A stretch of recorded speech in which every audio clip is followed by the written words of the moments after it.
Queridos, vamos conhecer melhor esse Deus de amor, de graça.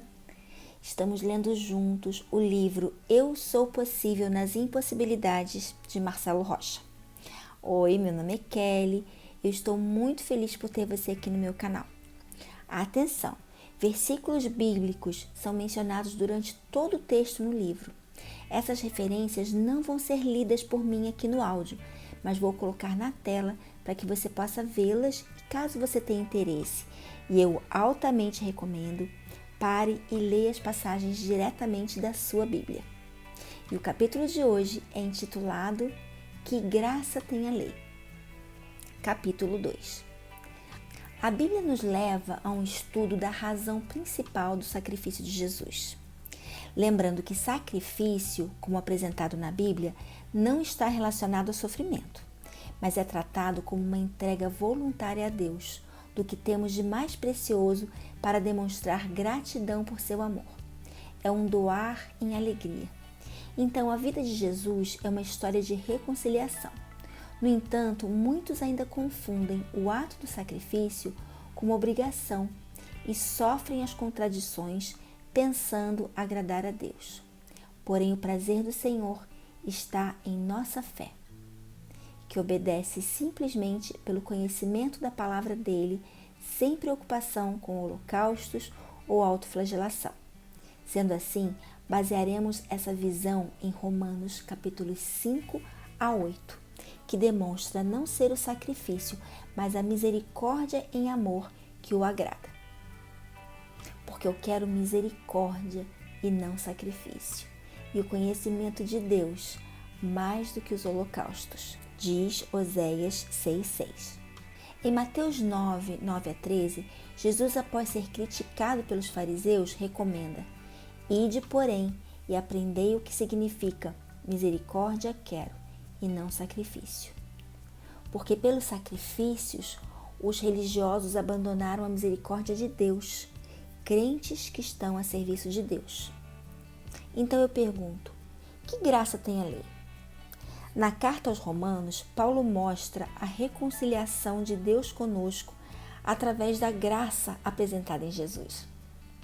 São promessas de Deus pelo Espírito Santo, nosso Consolador. Sendo assim, o esperançar gera fé para agradar a Deus. Na confiança das promessas dadas pelo próprio Deus, derramadas por sua graça. Já que Cristo, estando nós ainda fracos por causa dos nossos erros, morreu para com Ele vivermos essa esperança de glória que hoje nos chama de filhos. Entendemos que as aflições das quais Jesus nos avisou que teríamos são para nosso benefício, porque por essas tribulações são produzidas em nós a paciência, que gera experiência, que traz esperança. E por fim, essa esperança nos dá entendimento das misericórdias produzidas por aprendermos obediência pelo que padecemos. No entanto, fácil é alguém dar a vida por um justo, honesto, fiel e amigo. Mas a morte infectou a carne através do físico de Adão e nos separou do Espírito de Deus, que para nos reaproximar, sacrificou Cristo, seu unigênito, o qual desceu à nossa condição carnal para compreender as nossas fragilidades. Portanto, está aí a prova do amor incondicional de Deus, o favor imerecido, que ainda sendo nós desonestos, injustos, infiéis e inimigos, Cristo se entregou à morte para nos dar liberdade, mesmo quando estávamos agarrados aos nossos desequilíbrios, iniquidades. Foi um ato de misericórdia. Mais do que dar a vida, Cristo nos reconciliou com aquele que nos criou e que agora se apresenta como Pai. Então, em renúncia à sua unigenitura espiritual, o Filho de Deus abraçou a primogenitura carnal sobre muitos e se rebaixou a viver como Filho do homem para sermos com Ele herdeiros de sua condição espiritual nessa glória maravilhosa. Portanto, Jesus matou-nos a todos para o pecado e para a ira. Com sua morte, derrotamos a própria morte e por sua ressurreição, nos trouxe a vida que dele transborda para a nossa salvação. Então, em sua vida, encontramos a vida, porque a morte em Jesus abre passagem para uma nova criatura nascida em nós. Sendo assim, a cruz nos matou com ele, para ao terceiro dia renascermos em vida renovada e lavada por seu sangue. Ele nos dá a oportunidade de voltarmos ao estado inicial de nossa criação, quando Adão passeava as tardes com Deus. Assim somos justificados e purificados em Cristo. Portanto, o pecado, ao entrar no mundo, nos colocou a todos submissos à morte, porque o pecado foi gerado no primeiro homem e, por herança, todos pecamos. E este pecado, escondido nos corações, agia em nossa própria ignorância e se fez parte de nossa natureza. Com isso, nos afastou daquele que nos gerou. Mas esta ignorância se firmou apenas até que veio a lei, porque antes, sem lei, não havendo condenação, o pecado, estando invisível, abusou de nós, impedindo nosso acesso ao Pai. Mas Deus nos deu a lei para revelar o pecado, que entranhado em nossa vida nos dominava. A lei passou a expor o pecado para escolhermos o arrependimento como meio de derrotá-lo. E a luz veio ao nosso encontro e habitou no meio de nós. A morte pela injustiça durou de Adão até Moisés, quando este recebeu a lei e nos revelou o estado moribundo em que nós nos encontrávamos. Mas a lei não nos salvou, apenas nos acusou do erro para podermos buscar ajuda. E essa ajuda encontramos em Jesus, que se revelou como o único caminho e nos ofereceu reconciliação com a vida que dele emana, através de nossa confissão e aceitação por fé de sua morte por nós. E em sua graça, o Pai nos abraçou e justificou. Entendemos assim que Jesus nos substituiu em nossa sentença de morte para alcançarmos nele reconciliação com o gerador da vida. Porque o pecado gerou a morte. Uma vez a morte vencida, não mais tem efeito sobre nós, pela promessa da vida eterna. O pecado desaparece no esquecimento do próprio Deus. Por isso ele diz não lembrar dos nossos erros. E a luz deixou de viver entre nós e passou a viver em nós, para sermos um com ele. Na nova criação, recebemos, portanto, o DNA que prova sermos filhos de Deus. Sendo assim, não habitamos mais no pecado, mas em sua graça, olhando para Jesus, autor e consumador da fé, que nos regenerou para a vida eterna e nos livrou dos grilhões da morte no pecado. Trocamos assim a ignorância de nossa natureza pecadora pelo conhecimento de um Pai para absorver a natureza divina, que tirou o peso da sentença que nos condenava, mesmo sob a exposição de nossas falhas. Portanto, agora, nenhuma condenação há para os que estão em Cristo Jesus. E não havendo condenação para os que confiam nele, ele declara seus pensamentos de paz para nós que cremos.